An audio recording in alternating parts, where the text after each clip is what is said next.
Hi, hello friends, welcome to AJR Universal Tamil. And இதுவரைக்கும் எங்க சேனலை சப்ஸ்கிரைப் பண்ணாம இருந்தீங்கன்னா சப்ஸ்கிரைப் பண்ணிக்கங்க and பக்கத்துல இருக்க பெல் ஐகானை கிளிக் பண்ணிக்கங்க. ஸோ ஃபியூச்சர்ல உங்களுக்கு எல்லா வீடியோ நோட்டிஃபிகேஷன்ஸும் வந்துடும்.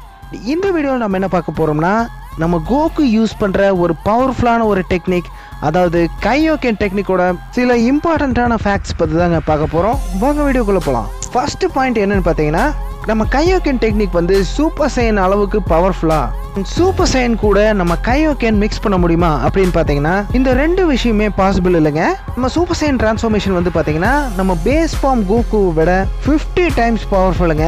ஸோ அப்படி பார்த்தா நம்ம கோகு கையோகென் டெக்னிக்கை 50 டைம்ஸை விட அதிகமாக யூஸ் பண்ணாதான் சூப்பர் சைனை விட பவர்ஃபுல்லாக இருக்கும். அந்த விஷயம் வந்து கண்டிப்பாக பாசிபிள் இல்லை. சூப்பர் சைன் டிரான்ஸ்ஃபார்மேஷன் கூட கையோகெனை மிக்ஸ் பண்ண முடியுமான்னு பார்த்தா அந்த ஒரு விஷயமும் பாசிபிள் இல்லைங்க. ஏன்னு பார்த்தா நம்ம சூப்பர் சைன் டிரான்ஸ்ஃபார்மேஷன் வந்து ஒரு இழப்பு, ஒரு ரேஞ்ச் இருந்தால் தான் அந்த டிரான்ஸ்ஃபார்மேஷனை அட்டைன் பண்ண முடியும். கையோகென் டெக்னிக் வந்து பார்த்தீங்கன்னா ஒரு பியூர் ஹார்ட்டாக இருந்தால் தான் அந்த ஒரு டெக்னிக்கையும் யூஸ் பண்ண முடியும். ஸோ நம்ம சூப்பர் சைன் டிரான்ஸ்ஃபார்மேஷனில் ரேஞ்ச் இருக்கிறதுனால கையோகெனை வந்து இது கூட மிக்ஸ் பண்ண முடியாது. அண்ட் நெக்ஸ்ட் வந்து பார்த்தீங்கன்னா பாயிண்ட் நம்பர் 2, நம்ம எல்லாருமே என்ன நினைச்சிருப்போம், கையோகென் டெக்னிக் வந்து பவர் லெவல் வந்து இன்க்ரீஸ் பண்ணிட்டே இருக்கும், ஸ்பீட் இன்க்ரீஸ் பண்ணிட்டே இருக்கும் அப்படின்னு மட்டும் தான் நினைச்சிருப்போம். ஆனா ஒரு மெயின் பாயிண்ட் இருக்குங்க. கையோகென் டெக்னிக் வந்து சென்சிங் லிகமெண்ட்ஸும் அதிகப்படுத்தும். நம்ம கோகுக்கு இருக்கிற பேஸ் ஃபார்மை விட பல மடங்கு சென்சிங் எபிலிட்டி கொண்டு வரும். ஸோ எந்த ஒரு டிரான்ஸ்ஃபார்மேஷனும் இந்த அளவுக்கு சென்சிங் எபிலிட்டியை இன்க்ரீஸ் பண்ண முடியாது.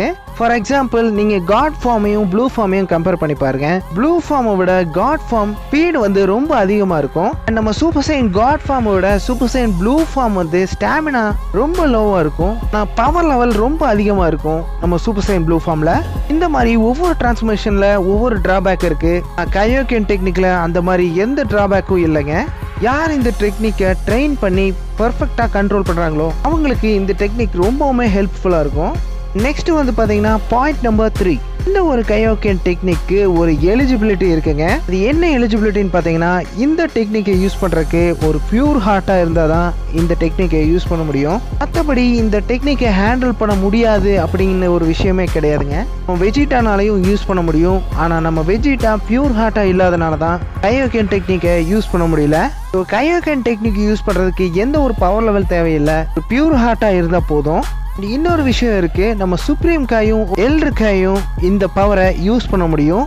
ஆனா நம்ம காட் ஆஃப் டிஸ்ட்ரக்ஷன் பீரஸ் யூஸ் பண்ண முடியாது. பட் இருந்தாலும் கைங்களுக்கு இருக்கிற பவர் லெவல் வந்து நம்ம கோகு யூஸ் பண்ற மாதிரி கண்ட்ரோல் பண்ண முடியாது, யூஸ் பண்ண முடியாது. நம்ம கிங் காய் இது வரைக்கும் 4 டைம்ஸ் கூட யூஸ் பண்ணதில்லை. ஏன்னு பாத்தீங்கன்னா நம்ம கிங் காய்க்கு இருக்கிற பாடி கோகுக்கு இருக்கிற அளவுக்கு ஸ்டேபிளா இல்லை. அதாவது ஒரு சையனுக்கு இருக்கிற ஸ்ட்ரென்த் மாதிரி கிங் காய்க்கு இல்லை. நெக்ஸ்ட் வந்து பார்த்தீங்கன்னா பாயிண்ட் நம்பர் 4, இந்த டெக்னிக் வந்து எப்படி யூஸ் பண்ணணும்னு பார்த்தீங்கன்னா, மைண்ட் அண்ட் பவர் ரெண்டுமே ஒரே ஸ்டேபிளான நிலையில் இருந்தால் தான் இந்த டெக்னிக்கை யூஸ் பண்ண முடியும். மைண்ட் இல்லைன்னா பவர் ரெண்டுமே எதுலையாவது ஒன்று கம்மியாச்சுன்னா கண்டிப்பாக இந்த டெக்னிக்கை பர்ஃபெக்ட் பண்ணவே முடியாது. இந்த டெக்னிக்கை ஹேண்டில் பண்ணணும்னா மைண்ட் அண்ட் பவர் வந்து சமமான நிலையில் இருந்தால் தான் யூஸ் பண்ண முடியும். அண்ட் அடுத்தது வந்து பார்த்தீங்கன்னா பாயிண்ட் நம்பர் 5, கையோகென் டெக்னிக்கு ஒரு டிஸ்அட்வான்டேஜ் இருக்குங்க. அதாவது இந்த டெக்னிக் யூஸ் பண்ணும்போது கோகுக்கு இருக்கிற நேச்சுரல் எபிலிட்டியை விட அதிகமான செல் மெட்டபாலிசம் ரியாக்ட் பண்றதுனால பாடியில் இருக்கிற எல்லா பவரையும் மல்டிபிள் டைம்ஸ் யூஸ் பண்றதுனால கோகுவோட பாடி ஓவர் ஸ்ட்ரெயின் ஆகி மிகப்பெரிய சைடு எஃபெக்ட்ஸ் ஏற்படுது.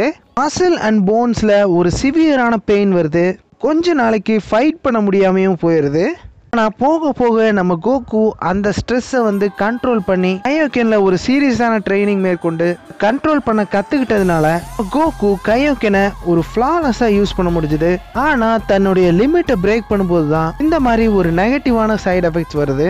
ஸோ கையோகெனை வந்து ஒரு பெர்ஃபெக்ட் டைமிங் அண்ட் கண்ட்ரோல் வந்தால் கண்டிப்பாக யூஸ் பண்ண முடியும்.